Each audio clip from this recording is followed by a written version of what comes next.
0, 1.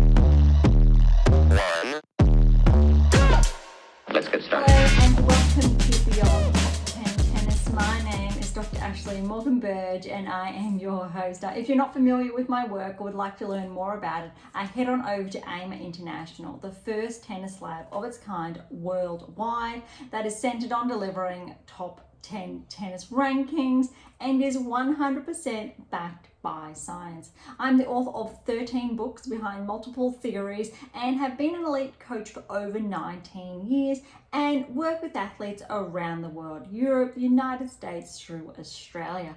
I'm also the world's leading authority in this space with my research coupled with my extensive coaching background, being responsible for landmark findings to deliver the next generation of play. With new foundations this season of my latest release, My Tennis Black Book, Federer, Nadal, Serena, Djokovic.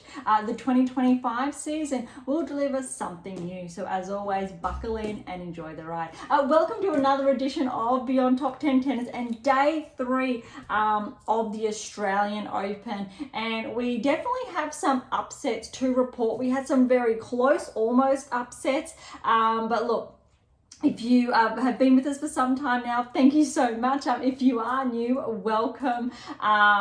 We do these special editions each and every Grand Slam or when it comes around.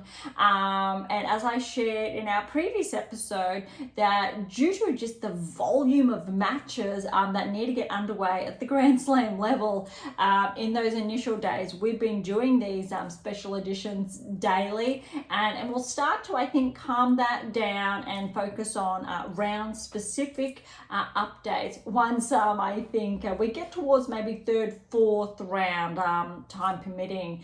But why we're here, so recall just a few episodes previously when we did do the preview of the Australian Open draw. And I shared some key insights from my latest release on rankings, how players were looking at tracking, etc. this season, new metrics that really were unveiled last season. And it was really, I think, interesting. But why we've got a number of seeds that are looking at falling, not essentially peaking, and why we did anticipate that, or why the data did share that. And I've also written about that, so it is actually in here, and we're actually seeing some of those results unfold in real time at the Australian Open. So if you don't have your copy on this one, please do consider grabbing that, especially for this coming season. We're going to start with the WTA Tour Results, and then we'll cross over to the ATP Tour Results we're wrapping up the end of the first round matches. We'll have a preview of second round matches. We did do a couple of them in our previous episode, but we'll look at the new ones that have unfolded since day 3's results.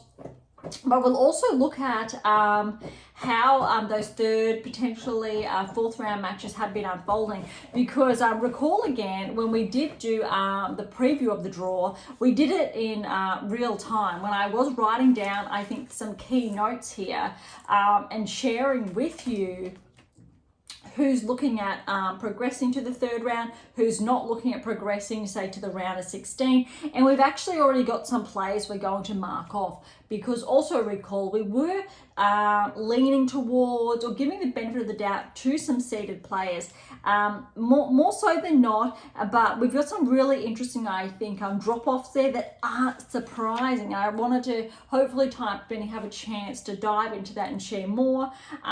We've also got, again, we did it on day 1, day 2, we'll do it again today, some key insights on some players from things they're doing good, and potentially if you are playing this year's Australian Open and they are going to be your opponent, what you actually can do to get the win against them. I don't typically do this, but I thought for something new. So there's only been, on day 3, I think I've got about 7 different players to share some key insights on. Predominantly, most of them are, it was probably 50-50 seeded and not seeded. Why some good upsets obviously did happen, but we will get to that as we go through the draw. All right, so kicking off today, we almost had an upset this close, and this was Navarro and Stearns. Navarro just scraped through that tiebreaker in the second set. I don't know if you were watching, but oh my goodness, 3 hours 20 minutes. Navarro was so lucky. Look, Stearns was playing well. Navarro really just wasn't playing, I think, the tennis we got used to her playing last season. And it really was Stearns' match, in all fairness. And I think Emma got through really on experience and just sticking with it. And there's definitely were only a couple of points. Look, the scoreline was 6-7, 7-6, 7-5. The first one was tiebreak 5-7, then 7-5 respectively, tiebreak scores. Very, very close. Look, what we've seen so far this season with Navarro's game, it's not at that level where we would have seen it even at, say, Wimbledon, US Open last year, French, even in Australia. But let's see, and also in Brisbane we need to talk about, and also Adelaide, how Navarro was playing. Let's see how she works her way into the Open. I really want to have a look at her second round, third round results to go, okay, maybe Navarro is actually tracking to make the semi-finals. Maybe that's not going to be the case, but we need to see a little bit more in action, because Navarro's really only got a few matches under her belt this season, hasn't performed as well as, say, some other top players, but that's going to be, I think, very noteworthy to discuss as the draw unfolds. All right, Kasatkina Tomova, just over an hour to Kasatkina 1-3. I really, really like this. I was a little bit concerned that Daria was going to fall early. Historically has been the case. She got back into the top 10 late last year, made the obviously WTA finals, was obviously that stand when Pegula withdrew. Didn't really have some good results. That said, she's not inside the 8%. So this one, just back here, so remember how to develop a top 10 tennis ranking, the power of the 8th key, the 8%, different rulers. That's elaborated or extended upon in this latest release. Kazakhstan is not part of that cohort, but maybe this season, if she amps up her game, she could be. Yes, despite that top 10 ranking, remember that 8%, 2% that makes up obviously the top 10. And you have that 2% that are susceptible. Kazatkina is in that bracket. The anomaly last season, so that's been written about again in my latest release. There's obviously a lot there to unpack. But that's why this is actually a very good result for Kasatkina. Maybe we're going to see something that correlates with her ranking. Typically, we don't normally see at the Grand Slam level performances that correlate with Kasatkina's ranking when we're looking at, say, the quarterfinal, semi-final results, etc. So if I think Kasatkina can keep this level of play up, it could be very interesting to discuss potentially next week. All right, Rybakina Jones. Emerson, she is a local. She's only 16 years of age. Believe it or not, her parents, and especially her mum being a local that I am familiar with, an exceptional, I believe, Olympic triathlete. So her and her brother, they play and they are based, I believe, on the Gold Coast, and that's where Beyond Top 10 Tennis is based. So it was very exciting for her to get a wild card, obviously, into the Australian Open. Very significant. Rybakina was too good.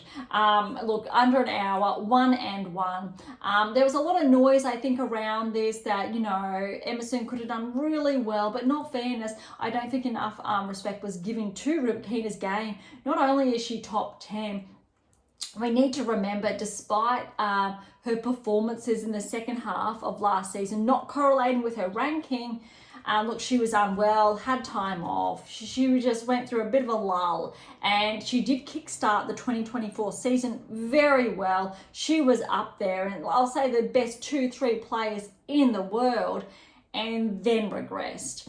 Now we're starting to see, and potentially we will see again in the first half of this season, let's see, Rybakina amp up that level again, and potentially she will secure, I think, if not, yeah, I'll say the number 5 ranking. Let's see how everyone else that does play out. I'm pretty confident with how Paolini is playing, but Rybakina, I think, can take back that 5, maybe, depending on how Zheng performs. But there's definitely more competition at the top.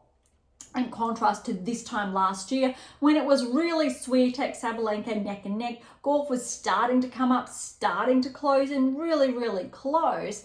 But now we've got obviously Paolini, Zheng in the mix. Rybakina took a little bit of a step back. There are other players there as well. Navarro. So this let's again see how the rest of the week unfolds. But I'm definitely interested to see if Rybakina's level picks up a little bit of a notch, or if we see a bit of a step back. All right, Paolini and Wei. Paolini was absolutely brutal in this first set, but in all fairness, she just played really solid, didn't let Wei, qualifier, play her game. Took the first set 6-love. Look, it went for over an hour, and that's because the second set, Paolini did let Wei in. Didn't, I'll say, maintain that same level of dominance in that second set, so I did tune into this one. But what we were seeing is that Wei started to work her way in, and I think was very lucky to close it out 6-4. But that first set really, I think, highlighted how well Paolini was playing. I think I've got some notes here. First, I'll start with Paolini, then I'll go back to Rybakina. So Paolini, now bear with me again. These are just live notes that I'm sharing with you, and we can talk through them. All right, so Paolini, I'd like to see her step up on the return inside the baseline. I'm not seeing too much of that yet, and that's an element of her game that she can improve. She's number 4 in the world. If I think Paolini is able to step up more to that return, we're going to see a lot more success, especially with, I'll say, players inside the top 10, but also being able to close out those points, I think, a lot more cleanly or quicker, which will, I think, allow her to peak in other areas of her game. Second serve can become more of a problem. At the moment, it's a target. So we know it's a little bit slower. So first serve consistency is relatively pretty good. At the moment, though, it's a bit of an exposed area of Paolini's game, and we need to pick that up. Not just whether it's slice, flat, throw a kick in there, so that versatility, that positioning. So I think need to get a little bit more clever, crafty on that positioning if we're not going to amp up speed-wise, to make sure, I think, her opponents aren't stepping up to take that advantage. Obviously, if you are an opponent, you're going to look for that second serve and you're going to put it away, because you're going to step up to inside the baseline, put it away. That's how you're going to get easy points against one of the best players in the world. All right, something that is getting caught too early in her backhand, which leaves her shot acceptable or exposed to being taken advantage of by opponents. So I'm going to reword that. Sometimes, so not all the time, I have to be very clear here, Paolini gets caught on her backhand ground stroke and leaves her a bit susceptible to her opponents. So if I'm pulling that apart even more, we're going to look at taking time away from Paolini and attacking that backhand, is where you might see a bit of a vulnerability there. Again, if you are an opponent, to take that advantage. All right, otherwise, very solid, including at the net, which we know with her doubles success. So that's where it gets very dangerous. Paolini has a very solid base of support. She's hitting most of the key metrics very frequently. You've heard me talk about the 7 keys, 8 keys. If you're new, head on over to AM8 International, read all about that. Very, very significant.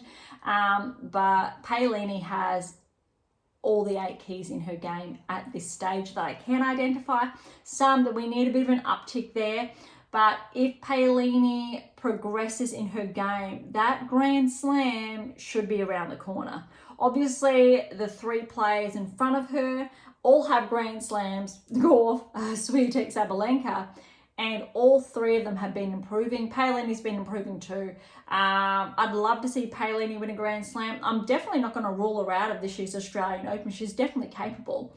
I just want to see how, yes, the draw unfolds, what's in store, I think, in those other rounds or to come.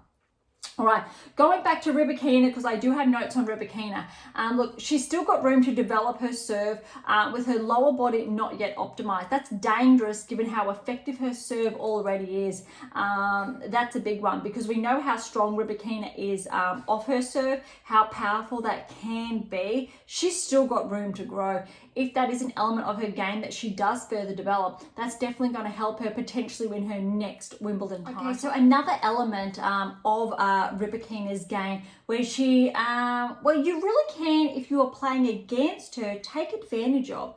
And it is a micro discrepancy, so I need to be really clear on this. She does have a tendency to lift off her backhand and she slightly loses balance, which means, especially if you're an opponent ranked inside the top 10, you can expose that even more, open that up to take advantage of Rybakina's backhand, push her back, get her off balance on the backhand side, and you are going to see an opening. All right, next is that I would like to see an increased use of momentum more consistently through her ground stroke. Whilst it is there, it's not as consistent as I'd like to see, or that, say, would correlate with consistent optimal performance metrics. It definitely is an opening for her opponents to take advantage of when pushed, because if you push her back and push her back, if Rybakina is not using that momentum, it's more readily able to take that advantage by pushing Rybakina off balance and then putting the ball away. So that's very noteworthy there. Notes on Paolini as well. So we did, we've just done Paolini and now we've done Rybakina. So we've got a couple other players we will do as we make our way down through the draw. All right, next player we have is Khachanov and Gadecki. This was over, I'll say, relatively quickly, late last night. Just under an hour. High hope for Gadecki. Prior to, I will say, the beginning of the year, Gadecki actually was Australia's #1 ranked player. A little bit that has changed since, obviously, I'll say the automatic entries were done for the Open. Gadecki has since regressed outside the top 100, so wouldn't have achieved that automatic entry. We've had some other players progress inside. That's just how I think the rankings have worked and how the Australian Open allows automatic entry.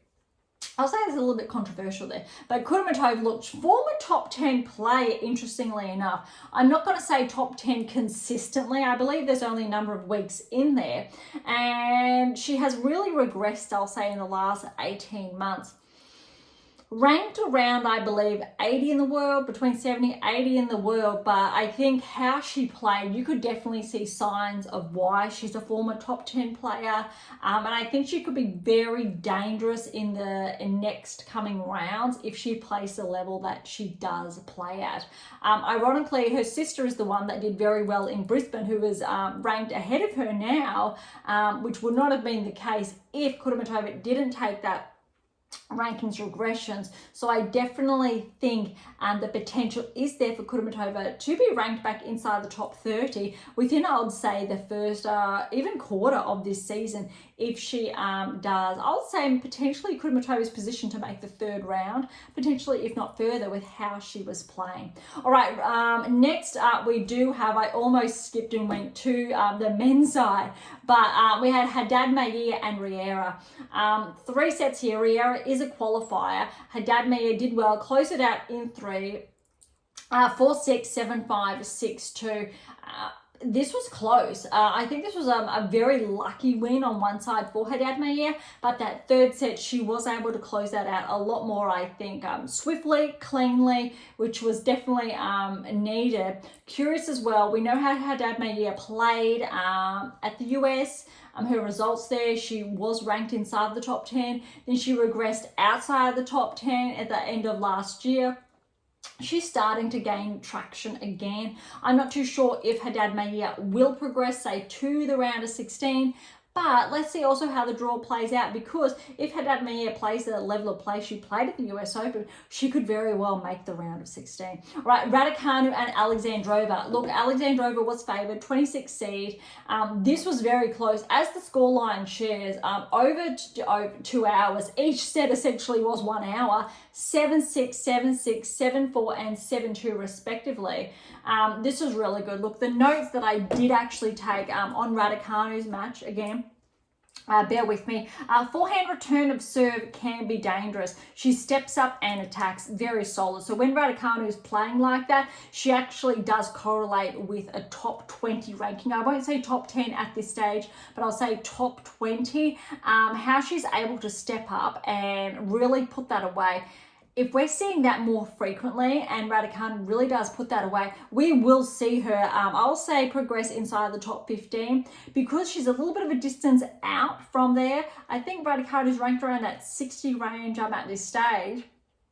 Potentially, Raducanu just needs to get those high-end matches under her belt to essentially get back inside the top 30, maybe top 20 this season, potentially higher.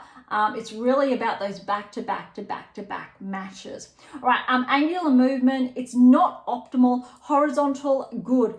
That's not to say it's not present. It's an aspect to work on should Raducanu wish to progress inside the top 20 towards the top 10. So these are micro discrepancies. I'm being very harsh. I need to be very clear at that, because what I'm looking for is differentiators between, say, a current ranking to what differentiates that player from, say, a top 10 ranking towards Grand Slam success. We know how well she played to win a Grand Slam, but we're not seeing that consistently in her game yet and or at this stage. Right.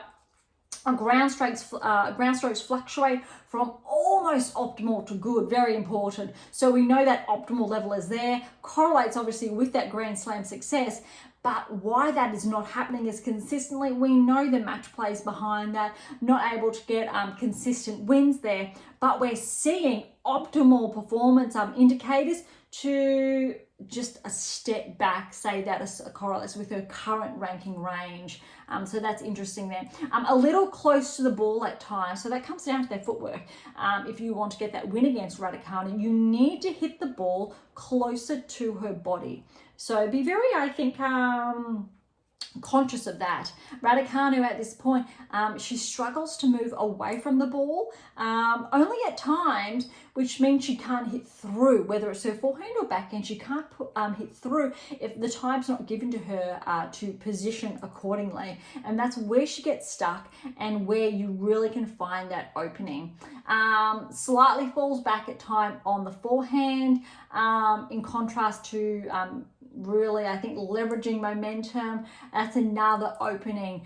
Forehand can be very dangerous, but if you see that the momentum's not there, Raducanu falls back slightly, there's your opening to put the ball away. Right, overall positive signs to rejoin the top 20. A few additional keys are fine-tuned, so that comes down to the 7 keys, 8 keys, and what really needs to be done to solidify them into her game. Top 20 is without a doubt on the cards for Raducanu. We just need to see that level of consistency there. All right, Lies and Birrell. Look, Birrell is also another local from the Gold Coast. I love having locals in play. Look, she was actually meant to play Kasatkina. She was given, I believe, the 14th seed or 13th seed. Unfortunately, Kasatkina withdrew last minute. Not a big fan of that. I think that was a very disadvantageous for Birrell, purely because she obviously would have done that prep work to play Kasatkina, and literally at the last minute, Kasatkina withdrew. I believe it was really when the match prior to hers finished, she decided to withdraw. So Birrell came out prepared to play, and unfortunately there was that withdrawal, so she did not have enough, I'll say, or as much time to prepare for her opponent. That's an interesting mix there. In all fairness, her opponent, Lies, had zero notice, was unable to prepare against either opponent. She is a lucky loser, which means she hung around, put her name down. All of a sudden, Kasatkina withdrew. She was there, her name was there, so she automatically got entry into the Australian Open main draw. And how's this? Lies ended up with the win. Lucky loser against the qualifier Birrell. Lies won 2-2. It was just over an hour, but I'll tell you what, Lies played some exceptional tennis there, and she really deserved that. I'm not going to be surprised if Lies makes it through to, say, the third round. I'm not too sure who she plays next, so we'll have to check that. But she played some really good tennis, so much so she caught my eye, and I'll say I took brief notes. Noteworthy is Kerber, so Angelique Kerber's former coach, is or was in Lies' box. So potentially he's helping out German players. So Lies is German, but that gave her the world of good. Look at this. Good base of support already. Good point structure I'm seeing. Look, her base it's not optimized, but good balance is there. She isn't afraid to go for her shots. A big deciding factor. Falls back off her backhand when pushed. There's your opening. So the foundations are there. Obviously, she's up and coming. Her game is evolving. She's already got some very good positive indicators to touch on. Good foundations to build upon. Opening at this stage is definitely off her backhand. You can see that opening. That said, having a player that isn't afraid to go for their shots and really put that ball away, that is important. And Lies, she was doing that, and I think that's going to be very dangerous for her next opponent. You need to keep the ball away from her forehand. Don't let it sit up or put it into her hitting zone. If you do that, you are setting yourself up for that end result. All right, moving forward, next up we do have Bulter. So Bulter, she had a tough one actually. She was pushed to 5 by Marino. 6-4, 3-6, 7-5. That was tight, especially those last couple of games.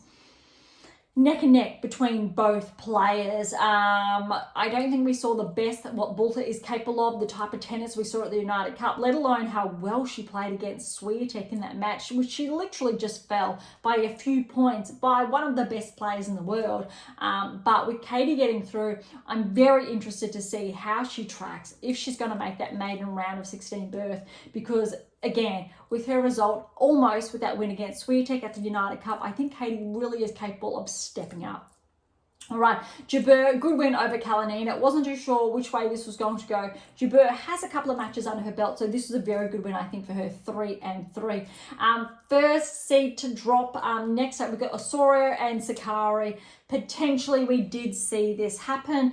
We know Sakkari hasn't been playing at the level. This time last year, she was top 10. Osorio with the win, 6-4, 6-7, 4-7 in that tiebreak to Sakkari, 6-4. Look, Sakkari, if you're listening, please give me a call, because you definitely still have the game to be based inside the top 10. There are a lot of loose ends there. When we're looking at the 8 keys, there are aspects of her game that have fallen away that really can be there. We know what Sakkari is capable of, but those errors are coming. Her game's not as tight-knit as it used to be, and I think it needs to be remembered that Sakkari's was or had been inside the top 10 for a number of seasons, something that not many players get to achieve throughout their careers. Similar to Tsitsipas even though those Grand Slams weren't there. I believe it was this time last year, Sakkari made, it was either Miami or Indian Wells, the finals. So we know her game is good. It's there on hard court. Hasn't been able to deliver at Grand Slam level, but there's a reason why. So I really hope Sakkari has a bit of a shift in her coaching team. Hopefully get your hands on this one as well, or all of the others, because Sakkari, she still has that potential there. Similar again with Tsitsipas. I spoke about that in our previous episode. But that's a very good win for Osorio. nonetheless, just over 2.5 hours. All right, next up we had Wang over Grabner, 6-1, 7-5. We got Gracheva over McNally, 3-4. Then we got Jovic over Perez Diaz, 2-1. That's an upset. Jovic was a wild card. Perez Diaz would have been favoured there. Next upset that we do have is Kovanic and Sun. Kovanic has this. I believe Kovanic's ranking is, wait for it, I believe it is, no, it's not coming to me, but last time I did check, I'm pretty sure Kovanic has a ranking in the hundreds, somewhere thereabouts. And then against Sun. So Kovanic just got the best win of her career against Sun, 3-5. I thought that was very, very noteworthy. I will see if I can have a quick peek if it is going to come up for me or not. But that was just a very, very good win for Kovanic against Sun. No, it's not going to come up for me. Again, we are coming to you live. This is in real time.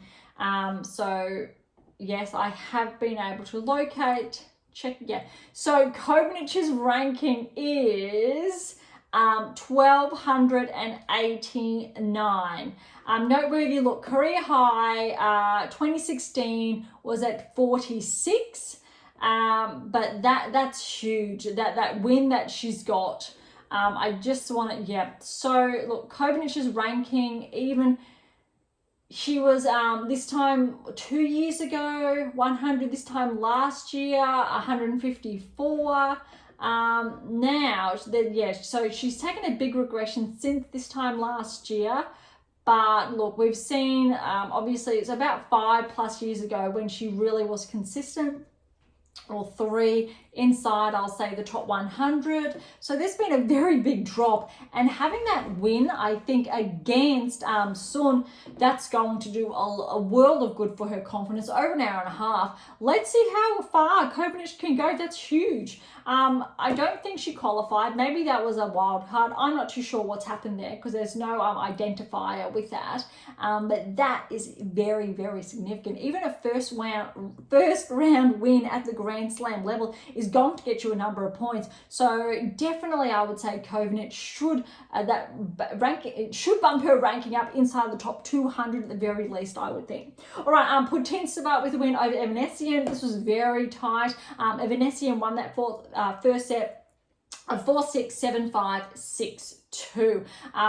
That was actually closer than anticipated, but well done to Putintseva to getting through that one. Next up, Anisimova over Karl. Anisimova was favoured here, so 2-3. Zhang and Erika Andreeva played. Erika Andreeva with that win, 6-1, 7-6, 8-6 in that tiebreaker. Rus qualified, so Rus with the E there over Begu. Begu was favoured, but well done to Rus, 6-4, 6-love. Next, we've only got a couple more to touch on to wrap up the remainder of the first round matches. Zhang got the win over Kessler. Kessler would have been favoured, so that's an upset there. 3-4. The final ones that I do have, we've got Wang. Yafan Wang, huge fan of her because believe it or not, and I do remember very vividly, last Australian Open, Wang played Zhang, and I believe it went to a tiebreak in the third there from memory, and it was so close. And if Wang obviously got that win by, I think it was like just a couple of points, obviously we would have never seen Zhang make the finals. So very significant. Hopefully Wang can progress through this Australian Open, but time will tell.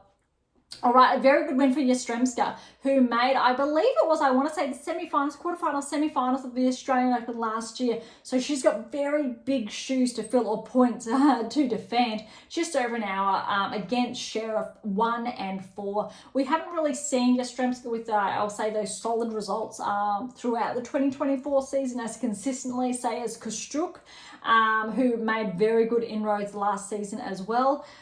It'll be very noteworthy to see if Yastremska can live up to, I think, her results from last Australian Open. All right, the last match for round one, or to wrap up all the first round matches, is Zarazua and Townsend. Really, I think neck and neck, went for over just almost 2.5 hours. A 7-6 to Townsend in that first set, 8-6 that tiebreaker. Zarazua then really turned the tables. Townsend wasn't able to keep pace. Zarazua won those next two sets, 6-1, 6-2. That's it for the WTA Tour. First round matches are all done and dusted. So now we're going to head on over to ATP Tour, all the remainder of the first round results. And we've got a couple of notes here to share. One other note that I did make, and this was on Jones. Jones, when she was playing Rybakina, before we move on, still developing, pulls up on her backhand from time, follow through versus flexing at the hips forward. That's what she's lagging in her game. Return, needs to learn how to cut off the angle, integrate angular movement. Similar to what I shared about, say, Andreeva in our previous episode, or Mira Andreeva, is that 16 years of age, there's so much more to develop. In no way, shape or form am I going to give you the full rundown, because we're talking about a player that really is developing still those developmental areas of their game before integrating more profound elite level metrics. But definitely Jones is there. So that's obviously the opponent who did play Rybakina, locally based on the Gold Coast. All right, so that then wraps up WTA Tour players. Let's have a look at the ATP Tour. All right, first up, we've got Rune and Zhang. Almost this close we were for Rune exiting in the first round. Just over 3 hours against Zhang. Look, Zhang had a pretty solid, I think, 2024 season. 4-6, 6-3, 6-4, 3-6, 6-4, neck and neck. Very noteworthy, I think. There are a lot of five-setters we're seeing around that 4+ hour mark. This was just over 3 hours. Just goes to show, I think those points must have been a little bit less, so shorter. Looks like it was really came down to breaks of serve, but well done to Rune to get through. I think he has to be favoured in his section of the draw to make it through. I think I'll say the round of 16, which will be a first. I don't think he was able to do that last season. Maybe he did one of those metrics. I don't have the data in front of me, but it definitely would be a healthy start for Rune's season. All right, Medvedev, look, over this one, in comparison, similar time frame, and it was a 5-setter as well. Look, Medvedev against Samrej, wild card there. Medvedev, look, he started off very well, won the first set 6-2, then I'll say fell apart, 4-6, 3-6 to Samrej, and then Medvedev had to come back and win an extra 2 sets, 6-1, 6-2. I believe there was a little bit of a tantrum in there. Regroup, so well done Medvedev. Irrespective, I think, of the 5-setter, you really need to favour, I think, Medvedev to track towards, I will say, at least the quarterfinals. We know how well historically Medvedev has played in Melbourne. All right, and then Fritz and Brooksby. This was really good tennis, I think, from Fritz. Under 2 hours. I really need to emphasise 3-set match under 2 hours. Really goes to show how cleanly Fritz played against Brooksby. 6-2, 6-love, 6-3. You really need to position Taylor to make the semi-finals. I really want to have a look at the draw as it progresses, if not the finals, because I think Fritz is in really good form. Potentially, there could be a Grand Slam lurking. Obviously, he had a stellar 2024 season, and he may very well be in contention. All right, de Minaur, Van de Zandschulp. Van de Zandschulp was the player who took out Alcaraz at the US Open. It was never going to be easy. Alex made that first set look relatively easy, 6-1. Van de Zandschulp, he came back in that second set, 7-5 to Alex. Made Alex work a bit more in that third, 6-4. So look, Alex, I'll say he played very well. I've got a few brief notes for Alex. Here we go. Good base, almost consistently optimal. That's what we want to see, or that's what we expect by a top 10 player inside the 8%, which Alex is. Would like to see more momentum and slightly lower center of gravity, more consistently. Micro discrepancy, have to be very clear about that. Angular movement is present, optimal performance metric. He's willing to step up to the return. Good. We're seeing that from Djokovic, Alcaraz, and Sinner. And Minaur, he really is in that pack. I can't comment or say on how Fritz has been playing or Medvedev specifically because I didn't watch their matches as closely. So being very transparent there. But Alex, he's definitely in with very good odds. Look, room for increased leg drive in the serve, and he's got a very good serve, so that's something that's a work in progress, I could say. When pressed, Alex can overhit by not maintaining a lowered transition through the ball. Slight opening. So what that means is Alex hits the ball from time and will pull up a little bit too early, opposed to maintaining that lowered state, lowered center of gravity, and transitioning through. Remember, all of this is backed by science, the kinetic chain, key biomechanics, metrics applied here, latest sports science, etc., in these releases. And I really do try to simplify it for players, coaches, parents, etc., wanting to obviously optimize their game, in contrast to reading academic journals, scientific textbooks. Granted that some of mine could be perceived as that. I probably do have 2 or 3 like that, but especially the latest release and previous releases, they are more easily digestible. So that's just a key opening for Alex that potentially opponents can take advantage of, but I kind of want to share my bias and saying, please just don't do it at the Australian Open, because I would love to see, as a fellow Aussie, Alex go all the way. All right, next we do have, a noteworthy match, and I think I missed actually one of the WTA matches, and that was at Keys and Lee. Keys played very well, 4-5 against Lee. Tighter than expected, an hour, but that's just a little bit of a sidestep. All right, back to the ATP. This one I was very excited about, Fonseca and Rublev, and I'll tell you why. Because most of last season I was sharing why Rublev was not inside the 8%.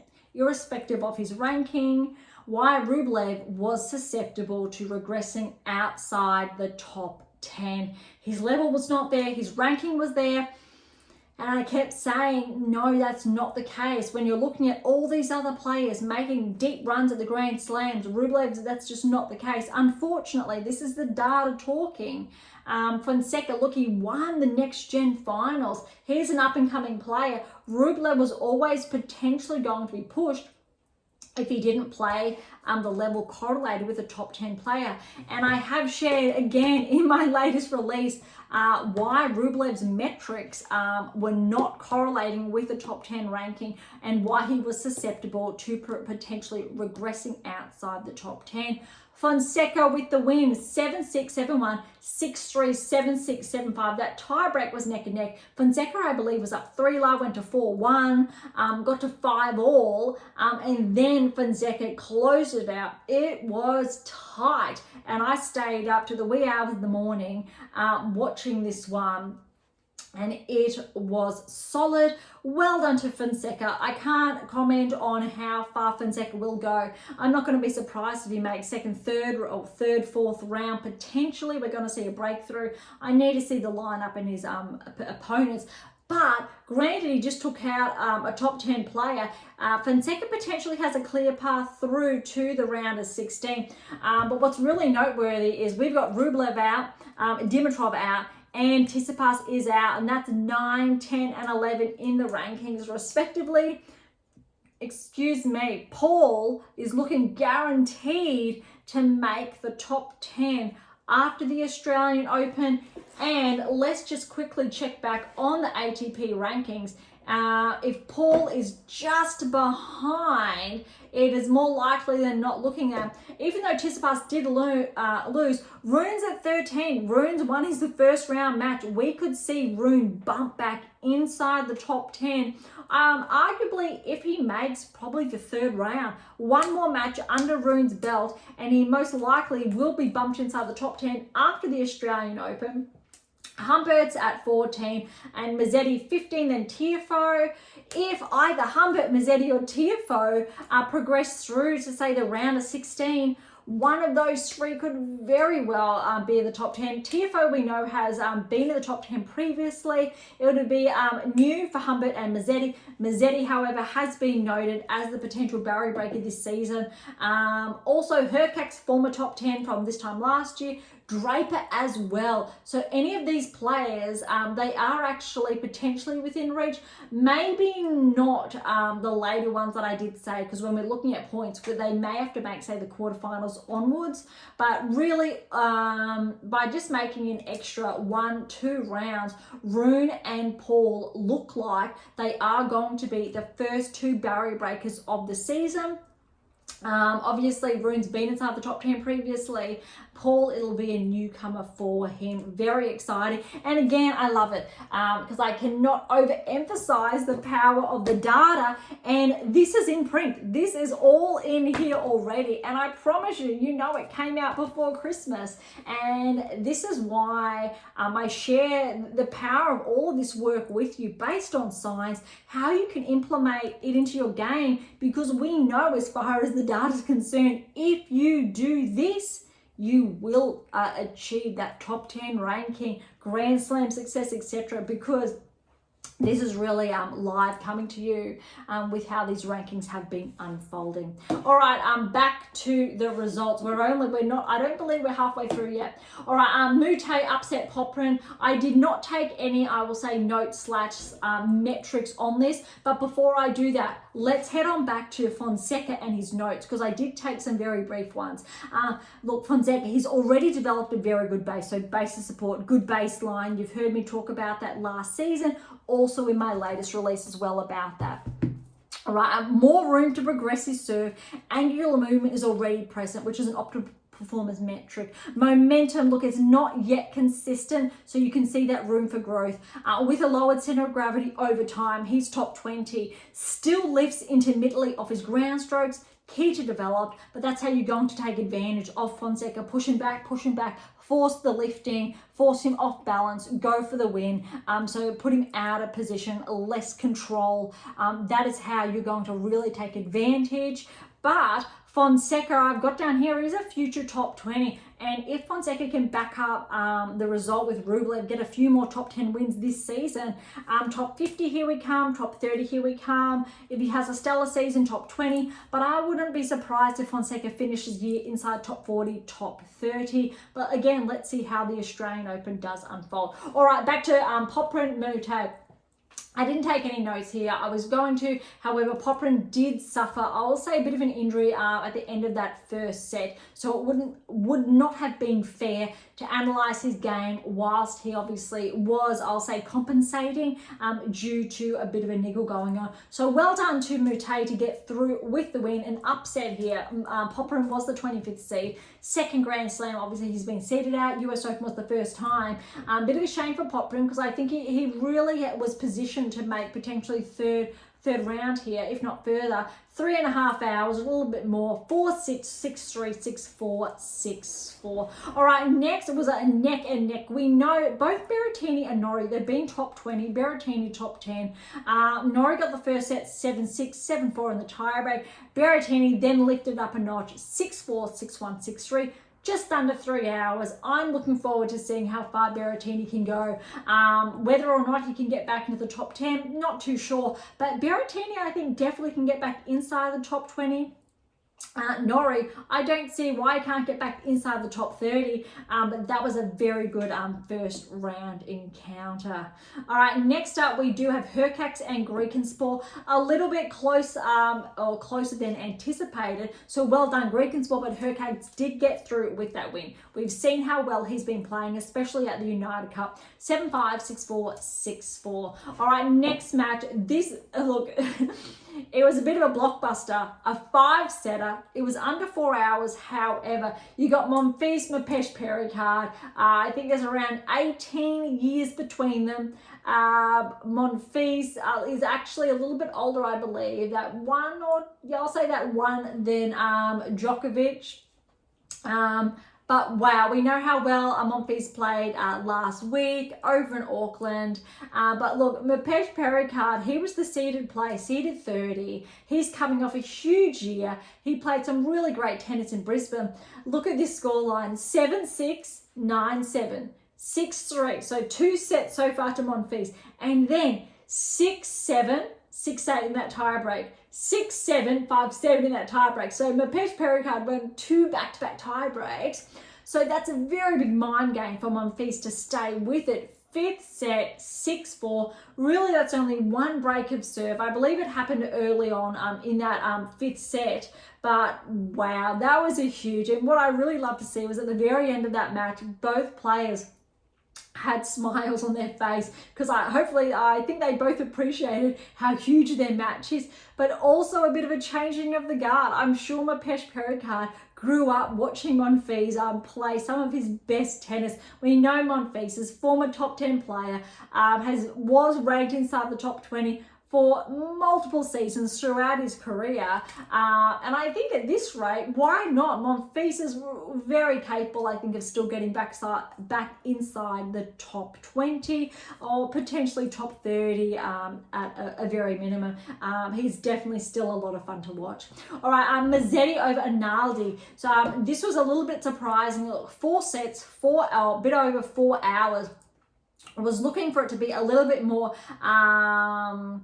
Mazzetti's way, I will say. That said, Analdi was always going to pose a threat because he did start to track last season. 7-6, 7-4 in that tiebreak, 4-6, 7-6, 7-5 in the tiebreak, 6-3. Very, very close. So we want to see a little bit more of Mazzetti in that second, third round, potentially, if not further. But again, I want to have a look at the draw and see how that's unfolding. All right, Shelton and Nakashima. This was neck and neck as well. 2 hours, 40 minutes, 7-6, 7-3, 7-5, 7-5. We haven't seen the best tennis from Shelton, I will say, in the last 6 months. We want to see him amp it up a bit. He's 21st seed. We know Shelton's still young, but let's see what he's capable of this Australian Open. Kruger upset Rinky Hijakata. Kruger was the qualifier. 4, and 3. All right, next up, we've got Kecmanovic over Lajovic. This was a 5-setter. Kecmanovic was favoured, but Lajovic really did push Kecmanovic all the way. However, that said, 3.5 hours, a little bit less, just for perspective. 7-5, 3-6, 6-3, 3-6, 6-3. That looks like the scoreline. A couple of breaks of serves here and there. All right, Khachanov, good win over Mannarino. 7-6, 6-3, 6-3, 7-5 in the tiebreak. Garin was a qualifier. Now, I'm very confident Garin was actually ranked inside the top 20. I think it was 2 seasons ago. Bear with me. Let's see if we actually can pinpoint that. I'm very confident that actually was the case. I'm just clicking over to his profile now. Waiting just a second. I'm very confident he did have those key wins. Then we saw a bit of a regression. So yes, career high ranking 2 seasons ago, 17 in the world, or 3 seasons in the go.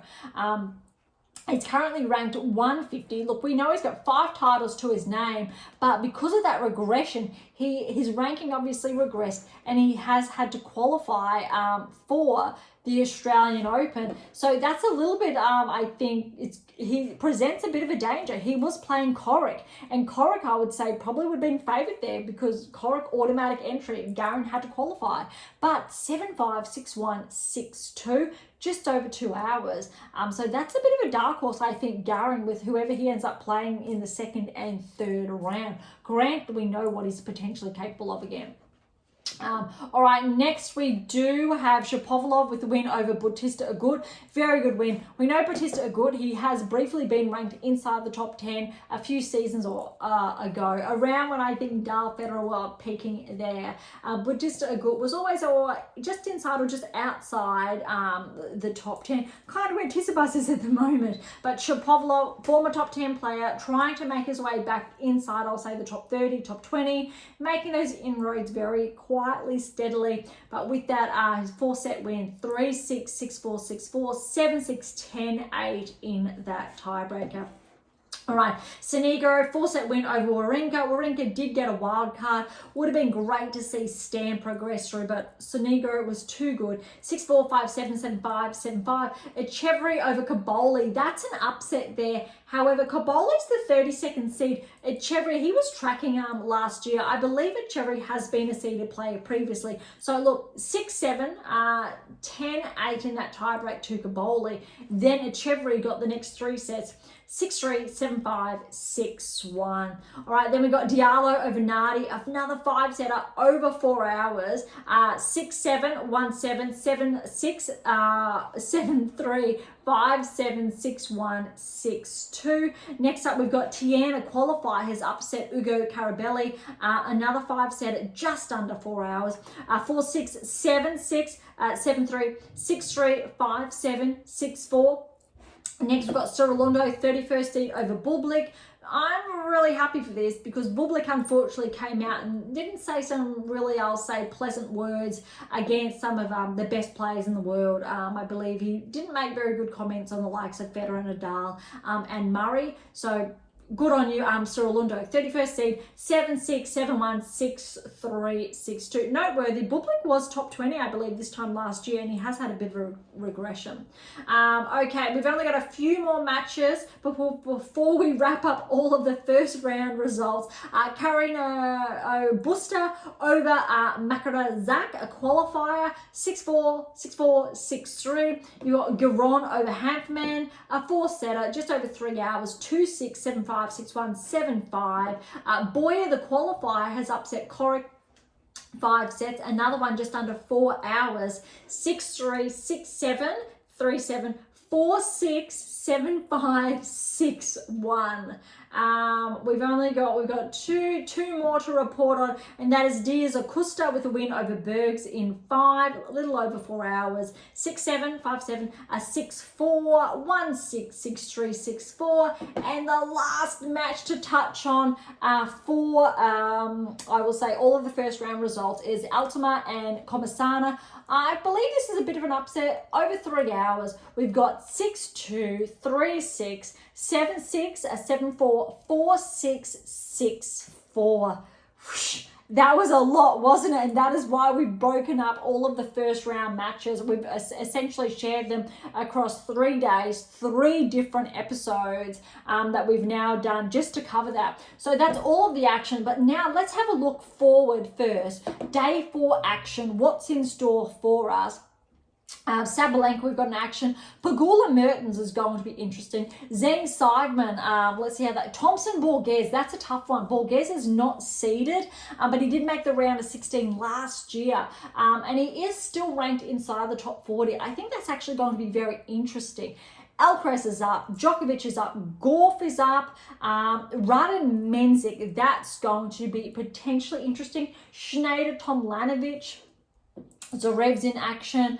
Badosa's got the up-and-coming Aussie in Gibson. Draper and Kokkinakis, potentially a blockbuster. Both of them are coming off, I believe, 5-setters or 4 and 5.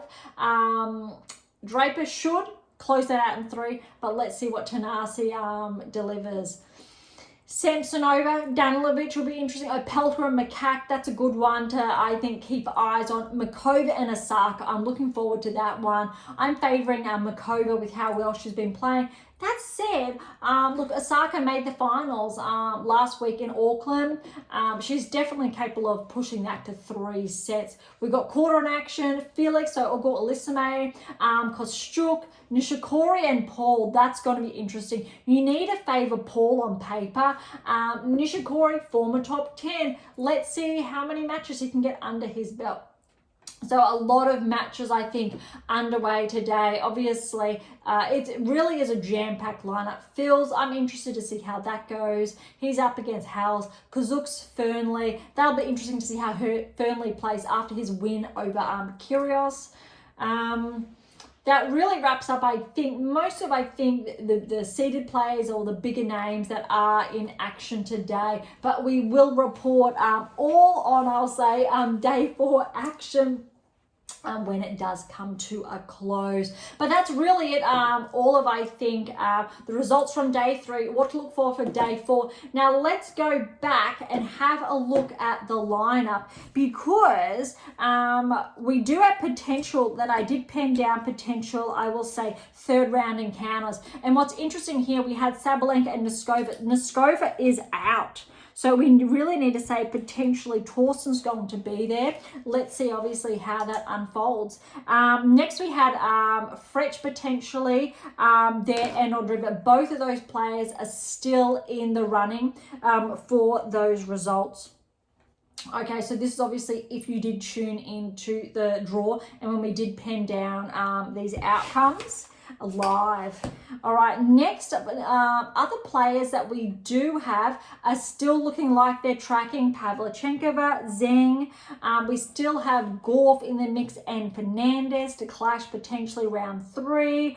And we also have Mikova, who is through. Osaka over Garcia that we're looking to get. That said, we're looking at Mikova still in the mix over Gauff. We do have another player. Yeah, so Benchik got the win over Ostapenko. That was an upset there. So that's left a very big opening, I think, from that perspective. So Benchik is there, which means Benchik potentially will clash with Mikova in the 3rd round, opening it up, I think, for Mikova to more easily progress through to meet Gauff in the round of 16, potentially. All right, over the page, look, Badosa, we've still got her in action, still tracking. Kostruk still tracking. That looks like it is on track. Other players, we have Samsonova still on track to meet Pegula in the 3rd round. Then we also have Rybakina. Yes, Rybakina is still on track. Yastremska is there, still on track, yes, to meet each other in the 3rd round. Then we've got, yes, Keys and Collins are still on track to meet one another in the 3rd round.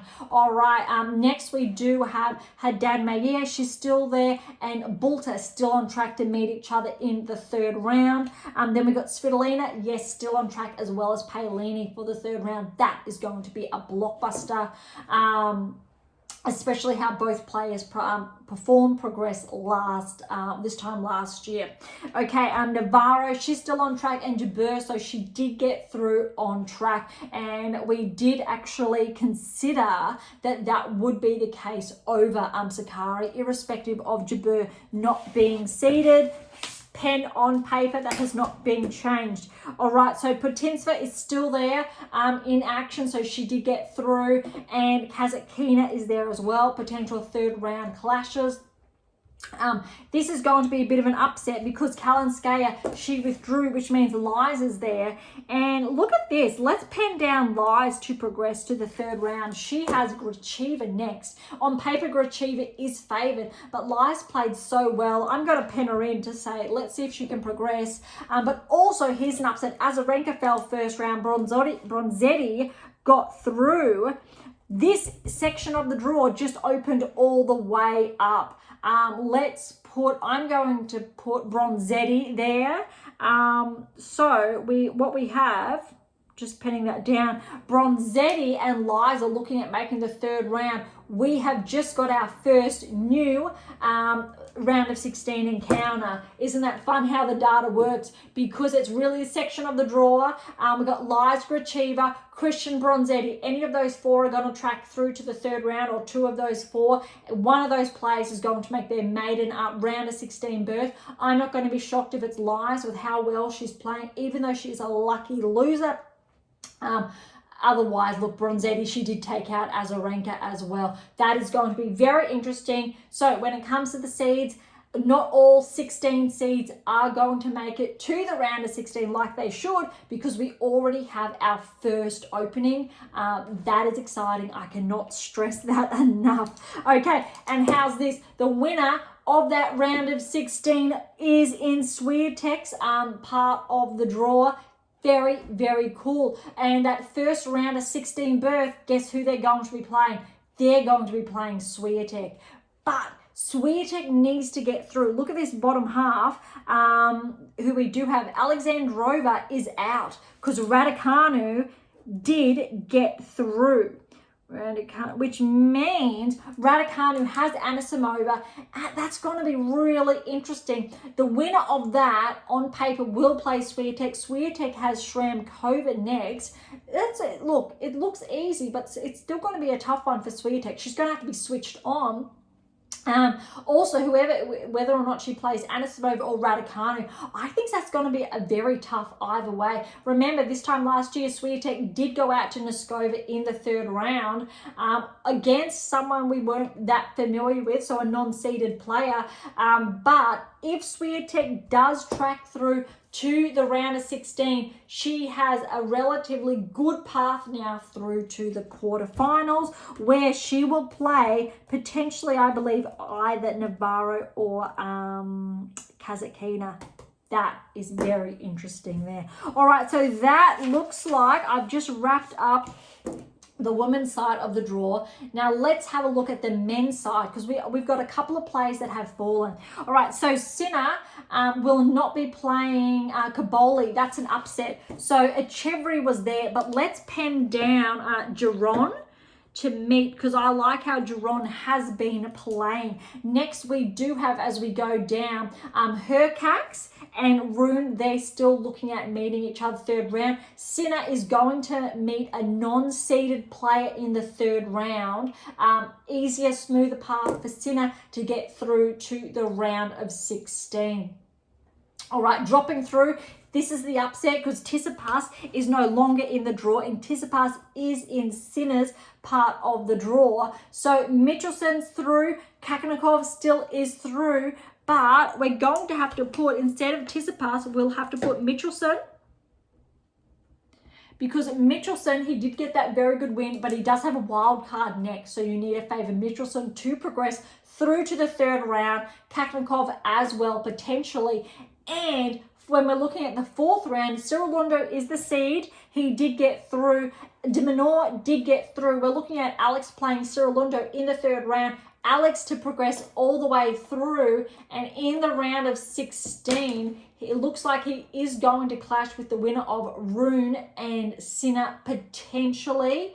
No, that's respective. So that's a quarterfinal match up there. That will be, I think, nearly all of Australia at least, and Italy will be watching that. That will be absolutely huge. All right, working our way down through the draw. Fritz is still in play, but guess who isn't? Mapesh Perikar was favoured, which means we need to cross that out, put Monfils there, because that was an upset, but a very good upset. So Monfils and Fritz are looking at clashing in the third round, and Shelton and Mazzetti are still in the draw, and the winner of both of those respectively will meet in the round of 16. All right, Rublev is out, so this is a very big opening. This is going to be in, I believe, I think it's Djokovic's half the draw. We'll get there shortly. I haven't scrolled that far down. But Rublev's out. I'm going to put Fonseca there, and Fonseca's looking like he will play. He's got Senegro next. If Fonseca does track through, he will most likely play Tiafoe in the third round. Very good opportunity for either players there. Dropping down, Poprin is another seed. So we're seeing a lot more seeds on the men's side than the women's actually at this stage of the draw. Poprin is out, so we need to put Moutet there over Poprin, because Moutet will play Kruger the qualifying next. So on paper, favouring Moutet there. And he will play Medvedev. We don't have any first round of 16s just yet, because we still have seeds in play in second and potentially third rounds. All right, dropping down the draw, Djokovic is still in play. Opelka and Makak, the winner of that will potentially play Djokovic. So both of those players are still in the draw. Lecheka still in the draw. Dimitrov is out. Look at all these players falling at this stage in contrast to the WTA. Interestingly, different story this time last year. And again, I published this, that this season we would see a similar cycle on the ATP Tour as we saw on the WTA Tour. I love it when the data's right. Hopefully you can see, I'm sure you can see my enthusiasm here. All right, so since Dimitrov is out, so we need to cross that out. Look, Pissarro got that win, but I'm going to put Bonzi through because Pissarro's a lucky loser. Bonzi defeated Goffin. So on paper, as far as rankings are concerned, Bonzi is favoured. So we're going to have a new player make it to the round or the third round at the Grand Slam. If Lecheka gets through, I believe he might make his maiden round of 16 at the Grand Slam level. So that will be a new round of 16 player. So this is the opening. And how's this? Djokovic will play. Djokovic has a relatively easy path through to the quarterfinals once he gets through, I will say, the third round over Opelka or Makak. That's going to be very tough. Fourth round is actually looking very nicely. So the draw actually has unfolded in Djokovic's favour as far as quarterfinals onwards is concerned. That said, as far as I think the quarterfinals are concerned, he does have he has Alcaraz awaiting him. So that is a very different story. Hold on. All right, so let's make our way through the draw, still going down. All right, so we've talked about those. Yes. All right, next player we have Draper. Draper is still holding his own. Good. Korda is still in. So Draper and Korda are still looking like they're going to meet each other in the third round.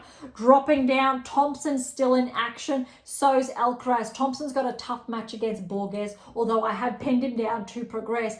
Thompson and Alcaraz are on track for a third round encounter.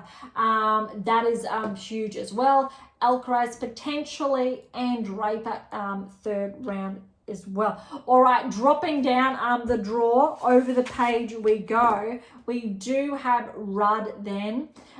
He's still in the mix. He's got a tough, I'll say. It'll test him his second round, but Rudd's in the mix still, and so is Igor Elisime, still holding his own. I've got both players to track to meet through to the third round. All right, we have an upset. So Tabilo, since he's out the 23rd seed, you can hear me. Look at all these seeds falling on the men's side. Tabilo's out. We're going to cross that out. Carabella's and Baena is out, and so is Duckworth. Let's have a look. Let's pen down Duckworth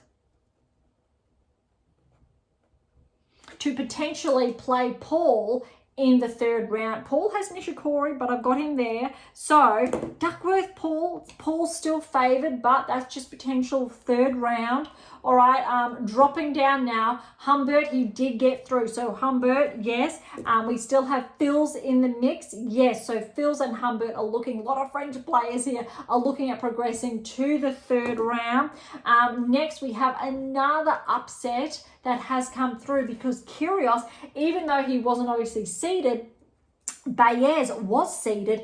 He's gone as well. So we need to remove Kyrgios there. Firmly, even though he played really well, Kazuks was tracking this time last year. I believe he had a first round encounter from memory with Djokovic. Let's put Kazuks through potentially against Fernley. That's going to be very tight, neck and neck. Kazuks coming off a 5, Fernley coming off a 3, but Kazuks then for Zverev. Zverev's still in action. Look at all those seeds that have fallen. That was a lot of fun, though. I hope you had a lot of fun with me sharing, I think, those key insights. But, oh my goodness, today's episode, it's gone over. It's gone a lot over, longer than I did anticipate. So let's wrap this up. I'll keep tabs on third round, fourth round. We'll keep penning that moving forward with the predictive analytics. I do not encourage gambling betting in any way, shape, or form. But this is how we're looking at the data in real time, how it's looking at unfolding. All right, so thank you so much for listening. To grab your copy, on my new release, My Tennis Black Book, Federer, Nadal, Serena, Djokovic, Navigate and Plan Towards a Top 10 Ranking, head on over to AM8 International, Amazon, so irrespective where you're based in the world. For any comments or questions, head to AM8 or topic thread or leave comments directly on YouTube or Spotify. To interact with Beyond Top 10 Tennis, catch up on our blogs or sign up to my newsletter. All links are in the episode notes, as well as how to access Pink Octopus books to Spruik. If you enjoyed today's episode, please subscribe, like, share, and all of the above.